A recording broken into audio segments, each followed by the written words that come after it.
Excellent. Good morning, everyone, and welcome to the launch of the Net Zero Go platform, something that we're really excited about and really delighted that so many people have been able to join us. At one level, it's a bit of a shame that we're not able to do this 3D, but on the other hand, actually it's great because it means more people are able to join than might have been the case if we were doing this in a sort of a physical setting rather than online. So if we go to the next slide, please, Claire. Thank you. So we've got a really packed agenda. We've got some great speakers. We've got lots to get through between now, well, in the next hour and a half. But most importantly, we are going to have an opportunity to reveal and talk through a little bit of what the Net Zero Go platform is really all about. Before we get there, a couple of housekeeping points. So first of all attendees are muted and have their camera off, but we are recording, so I hope everyone is comfortable with that. Slides will be shared after the event. And if you have any questions, and I'm sure that questions and issues will arise, I encourage you to please get them into the chat. We'll have a great opportunity to address these during the panel session with the speakers that we have lined up for later in the morning. We're working really, really hard to keep to time, and so so that we can have a good stretch, a good bash at addressing some of the questions and issues that you hopefully will be raising as we go through the content. A few words of introduction about myself. My name's Philip New. I'm the Chief Executive of the Energy Systems Catapult, and it's the Energy Systems Catapult which, as part of the UKRI Prospering from the Energy Revolution Industrial Strategy Challenge Fund programme, has been working in collaboration with many partners to try and deliver the toolkit today. So if we go to the next slide, please, Claire. Just a couple of words about the Catapult. We're all about the transition to net zero, what it means for the energy system as a whole, and how economic benefit, economic growth can be delivered in all dimensions to the UK as a consequence of that transition, whether that's new companies, new wealth creation opportunities, or equity and fairness and better prospects for citizens. We are a part of the UK innovation ecosystem. We work closely with Innovate UK. We try and fill the gap between government, industry, academia, and civil society. We're independent, we're not for profit, we live in Birmingham, we've got about 200 odd people. Critical thing about us is that we take always a whole systems view. So, deep in our DNA is the belief that the only way to get traction on this most exciting and most important of transitions is to have take a really strong view of the whole system as we move forward. So now we're just going to share a little bit of context as background. So next slide, please. We all know climate change is a global challenge, but I think it's becoming increasingly clear to us that the actions needed, there are important international and global actions, COP26 and so forth. There are really important national policy positions that can drive things. But the local element is utterly critical. And without the local element, our confidence in delivery has to be much diminished.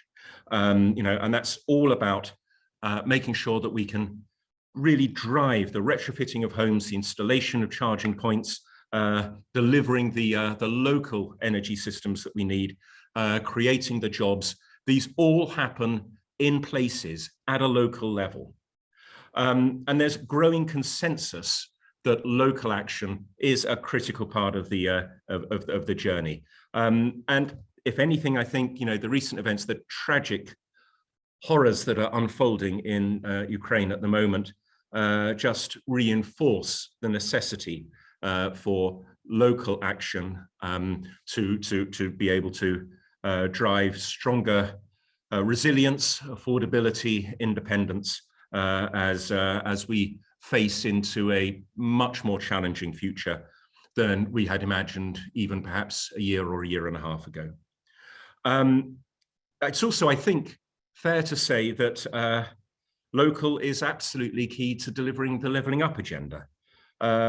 We've seen lots of examples where it is the trust that councils have with the communities, the intimacy that local authorities have with their with their citizens, the expert knowledge and the sort of the granular feel for what needs to happen in place that is so critical in enabling effective interventions to take place. We just have to look back at what happened during the pandemic to see the contrast in some cases between top-down national interventions, which weren't always as successful as we would have hoped them to be, and some of the brilliant successes that came from more locally driven initiatives. If we could move on, please. And the case for place has moved forward considerably, even in the last year. So I think the Climate Change Committee and the UK government itself has showed increasing acknowledgement of the role of councils in combating climate change, and the support to local that was pledged in the net zero strategy, I think, was super helpful. Innovate UK has just done some really interesting work that I'm hoping we'll hear more from Rob Saunders about later, that starts to really characterize and put some values around the economic benefits, the wealth creation that is going to be possible from taking a place-based approach to the transition. And of course, local authorities themselves rising to the challenge. We've now got, hundreds of local authorities that have declared a climate emergency and have put some really ambitious decarbonisation targets out there. By the same token, we're seeing some wonderful examples of leadership and innovation from all across the UK as local communities, local councils, local entities start to tackle this most critical of issues. But, and there is, of course, a but,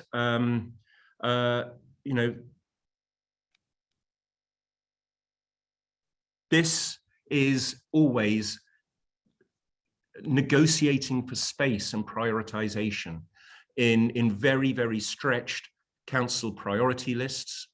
There is so much else that is happening in our society that requires aid and support and intervention to drive it forward. Local authority resources have, for a variety of reasons, never been more strained. We're asking local authorities to do ever more with, not as much as they would really like to have to be able to deliver well. It means that collaboration and practical support is needed more than ever if the commitments are to be delivered. It is an unprecedented challenge. No one can do this alone. There are no silver bullets. It is going to require us all working together, and it'll only work if the many parties involved in local action are engaged, empowered, which is critical, and equipped, which is critical to deliver. Personally, I have little doubt about the engagement.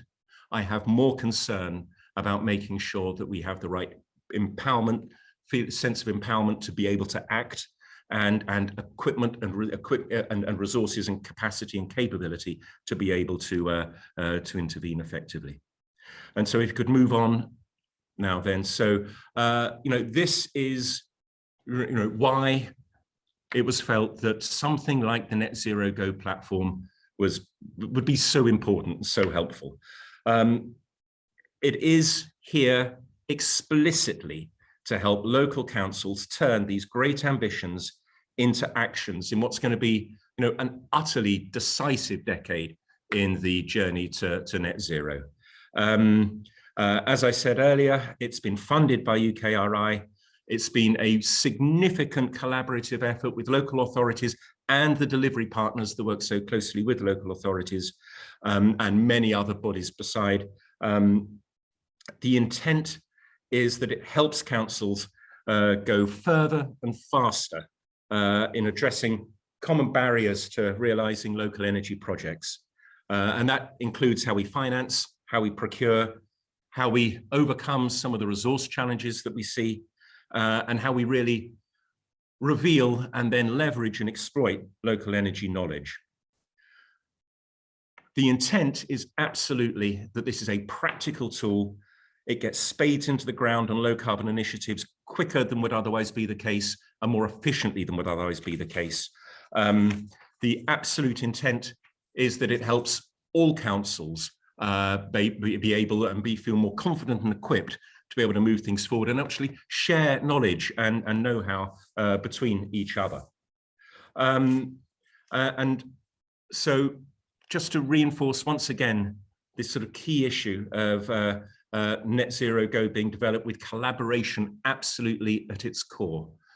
This is something that we hope is going to be accessible to absolutely all and is going to act as a mechanism that encourages and enables collaboration to go to another level as we work on delivering all of this. Before we get into the overview of the agenda, one other thing that's happening very recently that as sort of an energy systems geek, sort of makes me feel a little bit more confident as well, is that as people start to think about how energy markets themselves are structured and the market arrangements work, we're starting to see an increasing engagement with the prospects of moving towards nodal pricing, so more regional and locally specific market arrangements. So yesterday the ESO came out with some very, very powerful statements about their ambitions in these goals, and we know that the regulator Ofgem is also pushing in that direction, which we think will help reveal another layer of value and support to improve the investability and enable really robust local business models to start to come forward. So with that, if we could just finish off briefly then. So this is the agenda. In a second, I'll be handing over across to Rob Saunders from UKRI, who has been the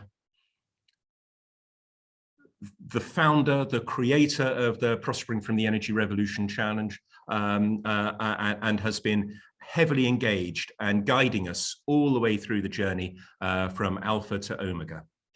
Then from BEIS, I'm delighted that we'll be joined by Patrick Alcorn, Head of Local Energy in BEIS, to give us the national and government perspective. Polly Billington talking from UK 100.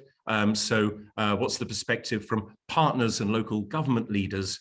Gordon Graham, a colleague at the Catapult, will then reveal what the toolkit, the platform is looking like and what it will do. Vicky Kingston from Local Partnerships will give us a great insight into how it works in practice, and then we'll have an opportunity to visit some of the questions, issues, challenges that have come through the chat as we play forward. So with that, if we could click on, I'm going to hand across to Rob Saunders from Innovate UK and UKRI. Rob, over to you.